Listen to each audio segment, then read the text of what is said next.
Hello everyone. Today I will discuss about anthropometry measurement.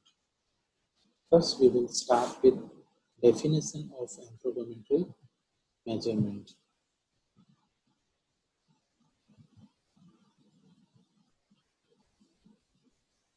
Here first we have to understand the meaning of anthropometry measurement. Anthropometry measurement is the study of human body measurement. अब हमें यहाँ पे यह समझना होगा कि exactly anthropometric measurement है क्या। ज्यादातर लोग यह समझते हैं कि एंथ्रोपोमेट्री मेजरमेंट का मतलब सिर्फ बॉडी पार्ट का मेजरमेंट लेना, बल्कि एंथ्रोपोमेट्री मेजरमेंट क्या है? Anthropometry measurement is the study of human body measurement. The key word of this definition is study.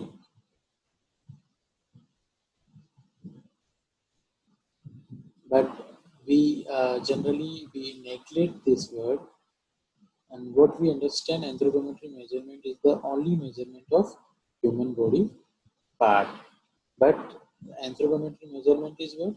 Anthropometry measurement is the study of human body part. Example, suppose if you are measuring head circumference, at the end during the birth, if you are measuring head circumference and your finding is 32 centimeter, तो हम लोग क्या करते हैं कि only 32 centimetre head circumference लेके उस चीज को नेग्लेक्ट कर देते हैं, क्योंकि हमारी मेंटालिटी ये है कि बॉडी पार्ट का मेजरमेंट लेना है.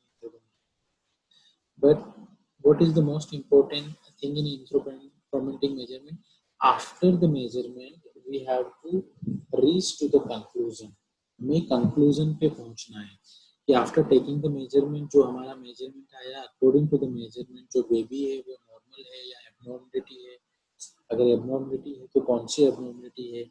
अब ग्रोथ एंड डेवलपमेंट है, उसका अकॉर्डिंग टू द एज उसका जो प्रॉपर ग्रोथ एंड डेवलपमेंट है या नहीं है, ग्रोथ एंड डेवलपमेंट में डिले तो नहीं है, या growth and development over growth and development तो नहीं है. ये सारी चीजें हमें फाइंड आउट करनी होती है. अगर मेजरमेंट के बाद में वो चीजें जब फाइंड आउट होती तभी हमारा जो अल्टीमेट ऑब्जेक्टिव है एंथ्रोपोमेट्री मेजरमेंट का, that we can achieve. Otherwise there is no use of taking the measurement. सिर्फ मेजरमेंट लेना इम्पोर्टेंट नहीं, मेजरमेंट लेने के बाद कंक्लूजन पे पहुंचना ही जो इसका मेन मोटो मेन ऑब्जेक्टिव है एंथ्रोपोमेट्री मेजरमेंट का वो है. तो इसलिए यहाँ पे एंथ्रोपोमेट्री मेजरमेंट क्या है? The term anthropometry define the study of human measurement. Here the meaning of study means we have to study the measurement what we have find out, और find out करने के बाद में at the end we have to reach to the conclusion. हमें conclusion पे पहुंचना हो. On the basis of the conclusion हम exactly पता कर सकते हैं कि क्या problem है. So it was all about the definition of anthropometry measurement. Next we will discuss about parameters of anthropometry measurement.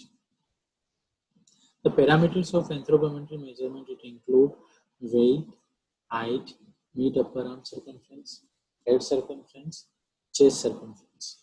First we will discuss about head and chest circumference.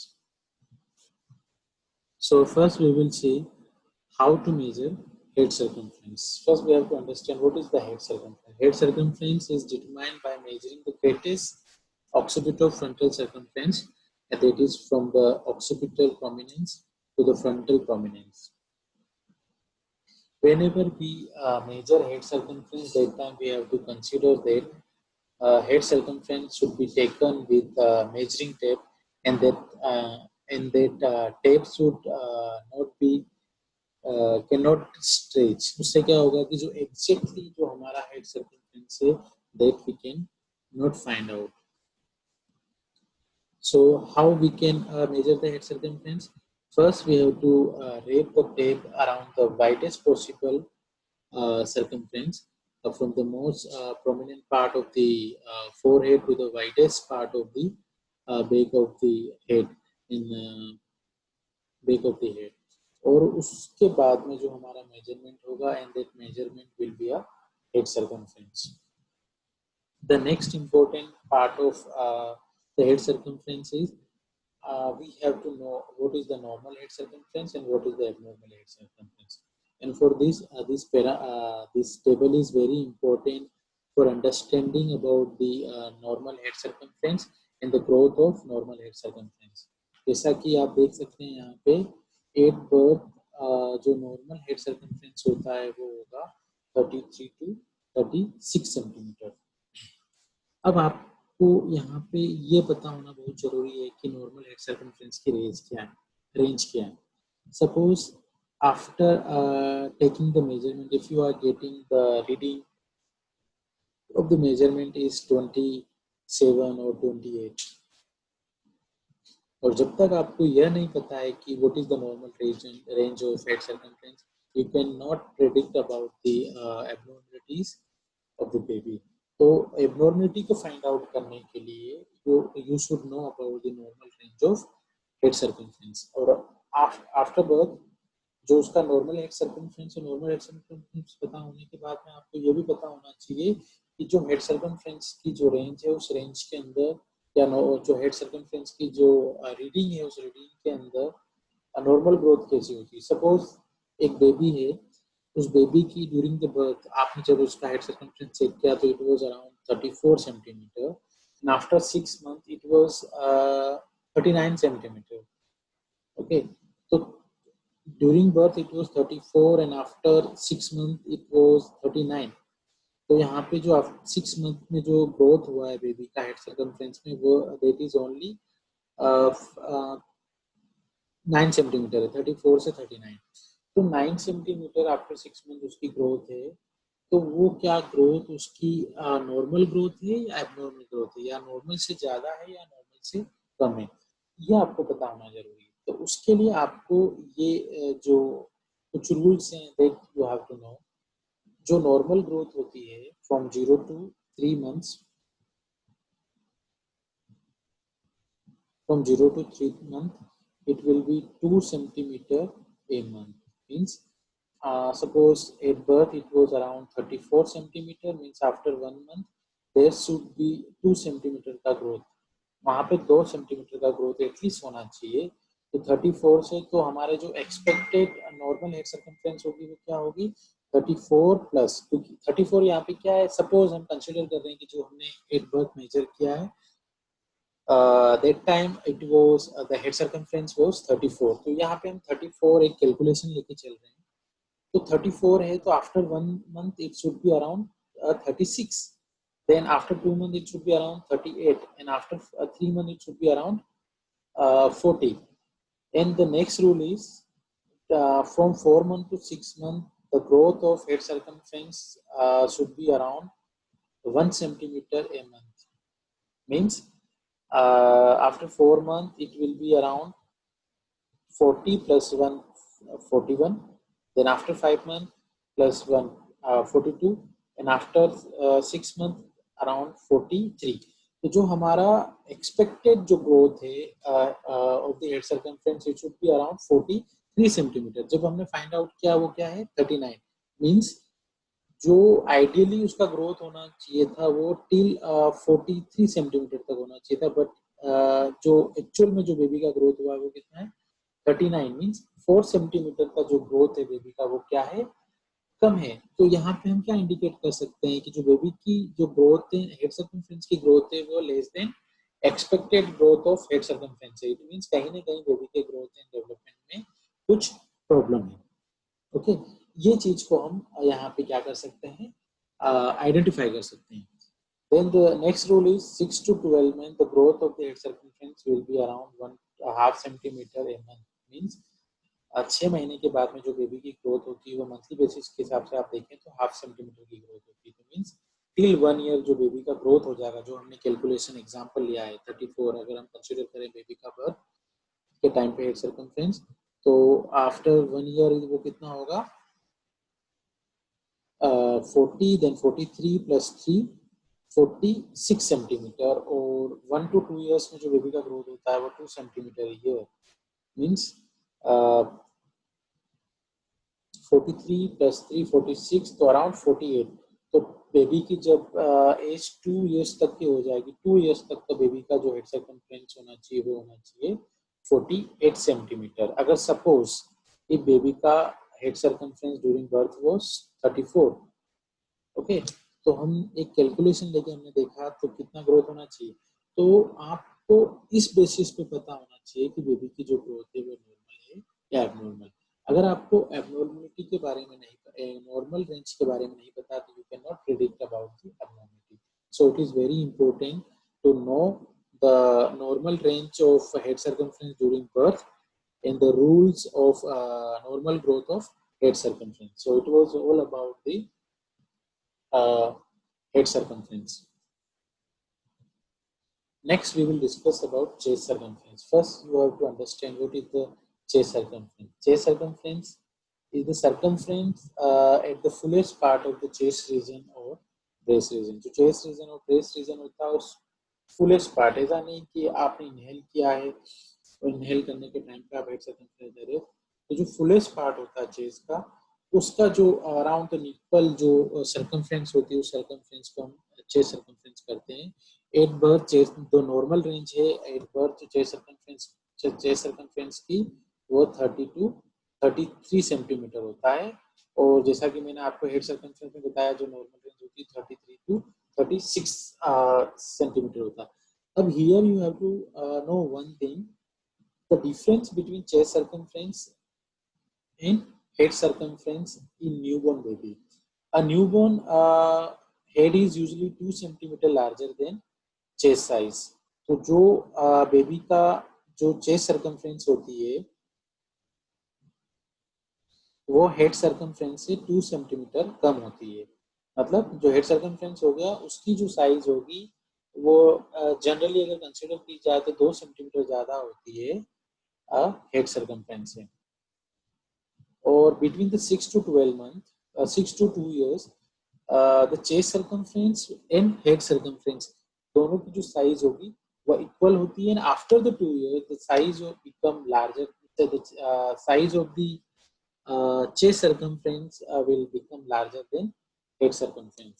तो यहाँ पे ये जानना जरूरी है कि ड्यूरिंग द बर्थ जब birth होता है तो न्यूबॉर्न बेबी का जो चेस्ट सर्कमफ्रेंस होती है वो लेस देन 2 सेंटीमीटर होती है हेड सर्कमफ्रेंस से जनरली। और 6 to 2 years, between the 6 to 2 years जो हेड सर्कमफ्रेंस और चेस्ट सर्कमफ्रेंस होंगी वो दोनों इक्वल हो जाते हैं। और जो आफ्टर 2 years जो चेस्ट सर्कमफ्रेंस होता है उसकी साइज हेड सर्कमफ्रेंस से ज्यादा होने लगती है। अब यहाँ पे हेड सर्कमफ्रेंस और चेस्ट सर्कमफ्रेंस दोनों को जब मेजर करते हैं तो आपको एक चीज ध्यान रखनी है वो यह है कि during the birth if the chest head is more than 4 centimeter larger than the chest circumference. If suppose the chest circumference is 30, okay, and head circumference is 4 centimeter larger than chest circumference 34, it means there will be a probability of hydrocephalus. अगर normal जो difference होता है chest circumference और head circumference में वो होता है 2 centimeter का, अगर वही difference more than 4 centimeter और more than 4 centimeter है, it means it can there will be a probability of hydrocephalus. The next thing, if the head is smaller than chest circumference, it means there is a probability of microcephaly. So it was all about the chest circumference.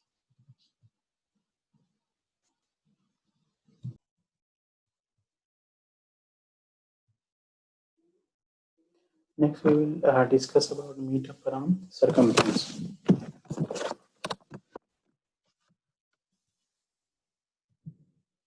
In mid-upper arm circumference, we will first we will discuss how to measure with mid-upper arm, measure mid-upper arm circumference.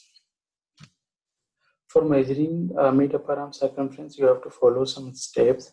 And the first step is bend the left arm in 90-degree angle to find the mid of the arm. जैसा कि आप इस diagram के अंदर इस picture के अंदर देख सकते हैं जिसमें आपको क्या करना है, आपका जो लेफ्ट आर्म है उस लेफ्ट आर्म को आपको 90 डिग्री एंगल पे रखना है। Okay, then second step is keep the head of the mid upper arm circumference tape. ये आप जैसा कि आप देख सकते हैं, this tape is known as mid upper arm circumference tape. On the top, align the marker 0 centimeter, incline the topmost part of hand as shown in the image. Okay, जैसा कि आप इस इमेज में देख सकते हैं, वर्टिकली आपको जो mid upper arm circumference tape है उस टेप को आपको लेना है, और टेप का जो अपर पोर्शन होगा जिसमें मार्किंग 0, जैसे कि आप यहाँ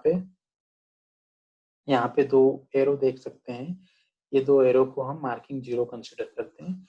इस एरो को आप जब अपने लेफ्ट हैंड के ऊपर एक बोनी प्रोमिनेंस फाइंड आउट करेंगे, तो जैसे जिसे आप एक्रोमियल प्रोसेस के नाम से जानते हैं, उस बोनी प्रोमिनेंस पे 0 एंगल जो मार्कर है उस मार्कर को आपको रखना है। देन वर्टिकली डाउनवर्ड जाते हुए आपको एल्बो रीजन में यहाँ पे आपको एक बोनी प्रोमिनेंस फाइंड आउट करना होगा, जिसे हम ओलिक्रोनिक प्रोसेस बोलते हैं। उस ओलिक्रोनिक प्रोसेस तक आपको वर्टिकली स्टेप को लेना है। Then you have to the third step is then we have to find out the centre point of the arm. Okay, जैसे कि आप यहाँ पे एरो से दे सकते हैं, ठीक है। We have to find out the centre point of the arm. In that point, we have to mark it with pen, pencil or sketch pen, जो भी आपके पास में अवेलेबल है उस पेन पेंसिल स्केच से आपको वहां पे मार्किंग करनी है। ओके, तो मेनली 3 स्टेप इसके अंदर स्टार्टिंग फर्स्ट पेज के अंदर 3 स्टेप्स हैं, जिनके अंदर फर्स्ट आपको जो हैंड है उसको लेफ्ट हैंड को 90 डिग्री एंगल पे रखना है एल्बो से बेंड करते हुए। देन आपको टेप को वर्टिकली लेना है, जिसमें आपको एक्रोमियल प्रोसेस और एलिक्रोनिक प्रोसेस के अंदर फाइंड आउट करना है। फाइंड आउट करने के बाद थर्ड स्टेप है जिसका आपको सेंटर पॉइंट फाइंड आउट करना है। सेंटर पॉइंट को आपको मार्क करना है। Then what you have to do, keep the patient's arm hanging straight down, क्योंकि आपने सेंटर पॉइंट मार्क कर लिया। देन आपको जो आर्म है उसको आपको हैंग करने के लिए बोलना है पेशेंट क्लाइंट को, hanging straight down to the start measuring place. Then start the measuring place, the head of the mid upper arm circumference tape toward the right hand direction as shown in the image. पहले आपने क्या किया था, vertical लिया था from acromial process से। अब यहाँ पे क्या करना है आपको, राइट डायरेक्शन के अंदर हैंड होगा वो हैंगिंग होगा, और जो टेप होगी आपकी राइट डायरेक्शन के टुवर्ड्स जाएगी। राइट डायरेक्शन के टुवर्ड्स जाने के बाद में नेक्स्ट स्टेप्स आपकी क्या है, wrap the mid upper arm circumference tail around the arm above the marked midpoint of the arm. Then insert the tail of mid upper arm circumference tape through the slit in the head of the mid upper arm circumference tape is shown in the image। जैसा कि आप इस image में देख सकते हैं, आपको उसको रेप करने के बाद में जो उसकी टेल है उस टेल को यहाँ सॉकेट से लेंगे, और सॉकेट से लेने के बाद में यहाँ पे जो मार्किंग 0 मार्किंग, जो मैंने आपको एरो बोला है, 2 एरो दिख रहे हैं वो 0 मार्किंग। 0 मार्किंग पे जो भी रीडिंग आपको मिलती है, that reading will be your mid upper arm circumference. ठीक है, अब आप जब रीडिंग लेते हैं तो रीडिंग लेने के टाइम पे आपको क्या करना है, उस टेप को ना तो ज्यादा, ये जो टेल पोर्शन है उसको ना तो ज्यादा टाइटली खींचना है, ना ही उसको लूज रखना है। नॉर्मली उसको आपको रेप करना है। रेप करने के बाद में जो 0 एंगल है, 0 एंगल पे जो भी आपकी रीडिंग आती है वो रीडिंग आपकी क्या होगी, मिड अपर आर्म सर्कमफ्रेंस होगी। Okay, so like that we can measure mid upper arm circumference. Next we will see how to interpret the reading.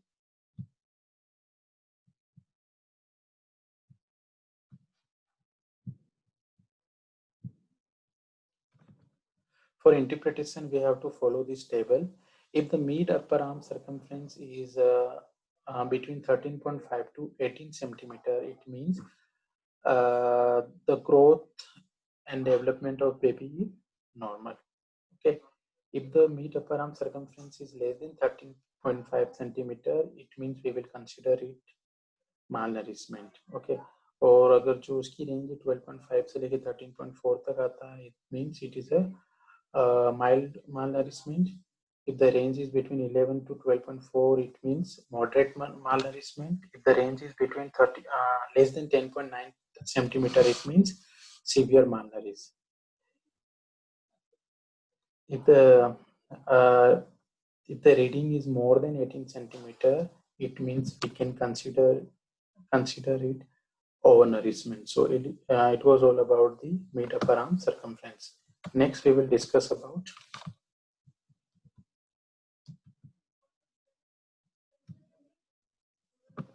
measurement of weight.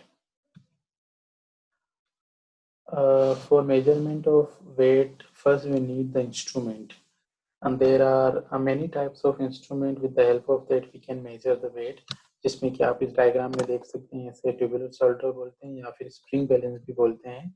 Then next is electronic digital weighing machine, then dial solder.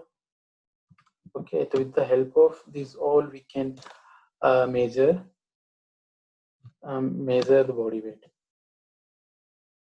While measuring the body weight, that time there are some points that we have to keep in mind. So यहाँ पे next we will discuss about the responsibilities of nurse in measuring the body weight. The first, if suppose if we are measuring the body weight with the help of weighing machine, that time first we have to see a digital weighing machine kept on level ground. अब level ground पे रखने की जरूरत है. Suppose अगर आप ground level नहीं होगा तो उसमें थोड़ा सा रीडिंग के अंदर थोड़ा सा चेंजेस आने की जरूरत चेंजेस आ सकते हैं. इसलिए we have to always keep the machine on ground level. Then digital weighing machine should be activated and it should be show 0.00 reading. अगर बाई चांस वो 0.0 नहीं आती है तो we have to consider that point as a zero, और जितना difference है zero से उस पॉइंट को at the end after taking the reading we can consider it, but ideally we should always keep the reading on 0.00 reading point. Then every day before the survey begins, digital weighing machine is to be checked for accuracy. Accuracy is one of the most important factor while we check the body weight. अभी क्यों जरूरी, suppose अगर accuracy नहीं है, आप weighing machine check कर रहे हैं वो एक्यूरेट नहीं है और उसके अंदर एरर है, और उस एरर को अगर आप सपोज कंसिडर नहीं करते हैं तो एट देन आप जो बॉडी वेट मेजर करते हैं उस बॉडी वेट को मेजर करने के बाद में you can find out the BMI. अगर किसी मालनरिश चिल्ड्रन, अगर सपोज बीएमआई की आपकी कैलकुलेशन एट देन आपकी जो कैलकुलेशन आती है वो कैलकुलेशन के बाद में सपोज आप किसी चिल्ड्रन को अकॉर्डिंग टू कैलकुलेशन एग्जैक्टली और वो आना चाहिए था नॉर्मल कैटेगरी में या फिर मालनरिश कैटेगरी में, but due to the inaccuracy of weighing machine और कैलकुलेशन में मिस्टेक्स आया, कैलकुलेशन में मिस्टेक आने के बाद जो फाइनल कैलकुलेशन है वो नॉर्मल कैटेगरी की आ रही है, तो मालनरिश से हटके वो बेबी चला जाएगा नॉर्मल कैटेगरी में, और हमारी जो कॉन्सेंट्रेशन हमें उसको पे करना चाहिए था फॉर मालनरिश ट्रीटमेंट ऑफ मालनरिशमेंट के लिए, तो उससे हम डाइवर्ट हो जाएंगे क्योंकि हम तब उसको नॉर्मल कंसिडर कर रहे हैं, बट एग्जैक्टली वो मालनरिश है लेकिन हमने उसको नॉर्मल कैटेगरी में डाला, और नॉर्मल कैटेगरी में हमने कौन से बेसिस पे डाला, हमारी कैलकुलेशन बेसिस पे, और वो कैलकुलेशन में चेंजेस आने का जो मेन कारण है वो क्या है, inaccuracy. That's why to prevent that this type of error we have to always check the accuracy of the weighing machine. और वो accuracy को कैसे हम चेक कर सकते हैं, first we have to check the weight on weighing machine, और उसके लिए क्या करना होगा, we have to take standard weight, जैसा कि आप इस डायग्राम में देख सकते हैं. यहाँ पे हमने 5 kg का वेट लिया है. After taking the weight we have to check the weight of that weight, जिसको आप बाट के नाम से भी जानते हैं, बाट या भार या फिर वेट, जो भी जिस भी टर्म में आप उसको बोलते हैं उसको आपको चेक करना है. तो जो उसका स्टैंडर्ड वेट है that should be reflect on weighing machine. Suppose यहाँ पे 5 kg और हमें मशीन पे भी वो 5 kg आना चाहिए. सपोज अगर मशीन पे 5 kg नहीं आ रहा, 5.9 आ रहा है, 4.9 आ रहा है, इट मीन्स जो हमारी मशीन है उस मशीन के अंदर 100 ग्राम की क्या है, एरर. तो वो 100 ग्राम के एरर के बारे में हमको पता चलेगा जब हम वेइंग मशीन पे उसकी एक्यूरेसी चेक करेंगे. देन स्टैंडर्ड हमने यहाँ पे 5 kg plus 2 kg 1 kg 0.5 kg 0.1 kg का वेट लिया है, और वेट लेने के बाद में जो टोटल वेट है it should be around 8.6 kg. अगर सपोज वो 8.6 kg के बाद में अगर कुछ डिफरेंस आता तो वो डिफरेंस होगा वो हमारे क्या होगा, एरर होगा. Then this weight machine will be capable of measuring weight with 100 gram of accuracy. Okay, the weight of infant and young children who cannot or will not stand on the digital weighing machine, they will be computed by finding out the difference in weight between the weight of mother caregiver when she is carrying the child in her own weight. जैसा कि आप इस diagram में देख सकते हैं, अगर suppose ऐसा पॉसिबल नहीं है कि अगर बच्चा खड़ा नहीं रहता तो first we have to take the weight of mother, then we have to give baby to the mother, then we have to check the weight of mother and baby, दोनों का हमें साथ में लेना, लेने के बाद में दोनों के बीच में जो डिफरेंसेस होगा that we will find out, और जो डिफरेंस होगा वो बेबी का वेट होगा. जैसा कि आप देख सकते हैं, we have to tell the baby to stand on weighing machine. तो जो आपका वेट है, यहाँ पे वेट देख सकते हैं 12.3 kg। तो mean standing on the digital weighing machine with सारी, थोड़ा सा हमें ऊपर उससे हल्का सा ऊपर लिफ्ट करने के लिए बोलना है, बिकॉज इजीली जो रीडिंग पॉइंट है उसको हम easily we can see. Next is height measurement. The equipment required for the measurement of height, that is either you can take measuring tape or height measuring scale. तो height measuring scale लेने के बाद में according to the rules, यहाँ पे कुछ rules होते हैं, हमें उसे 0 पॉइंट पे लाना होता है। 0 पॉइंट लाने के बाद में then we have to fix on a wall.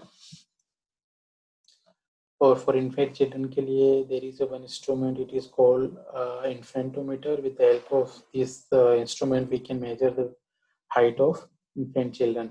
Measuring the length in infant and young children, baby should be kept on infantometer. And अब जब हम infantometer में बेबी की हाइट चेक करते हैं तो there should be some point we should always keep it in mind. Baby का जो हेड है, head should be touched correctly against the headboard and the feet should be positions vertically against the footboard. ठीक है। And उनको रखने के बाद में हेडबोर्ड और फुटबोर्ड को, headboard should be touch with the head and footboard should be touch with the foot. और उसको दोनों को टच करने के बाद में we have to remove the baby, और उसके बाद में जो मेजरमेंट है that we have to check. Sometime क्या होता है कि बेबी के जो head has been position and knees are strengthened, the baby has slightly bowed leg indicated by the arrow. This is the normal in young babies and cannot be। अब यहाँ पे जो सबसे इम्पोर्टेंट चीज है वो यह है कि जो बेबी के जो फुट है, जो हील है, it should be touch on the footboard.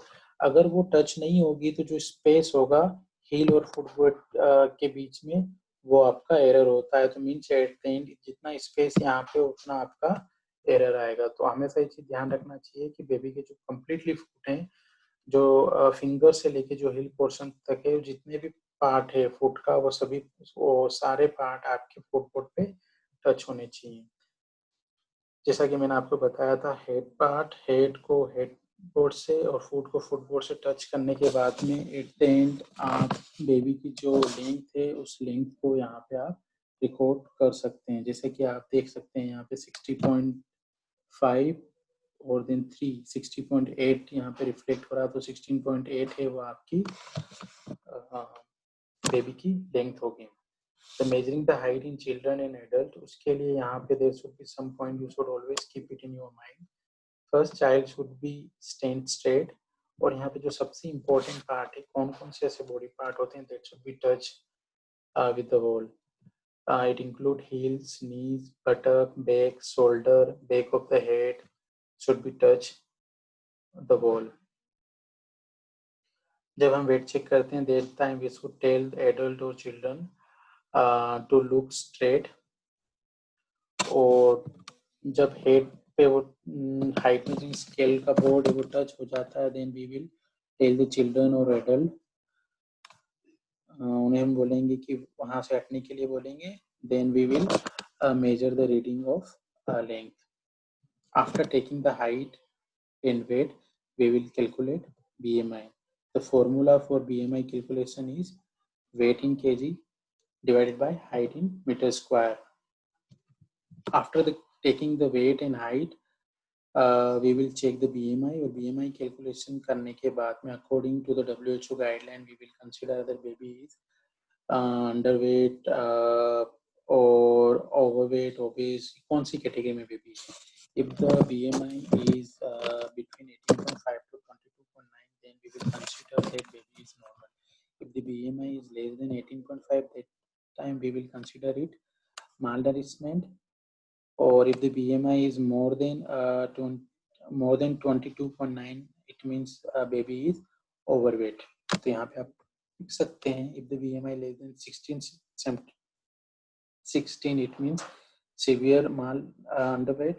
If the BMI is between 16 to 69, it means moderate underweight. If the BMI is 17 to 18.4, it means mild underweight. If the BMI is 23 to 27.4, it means overweight. If the BMI is 27.5 to 32.4, it means obese 1. If the BMI is 13 to 37.4, it means obese 2. If the BMI is more than 37.5,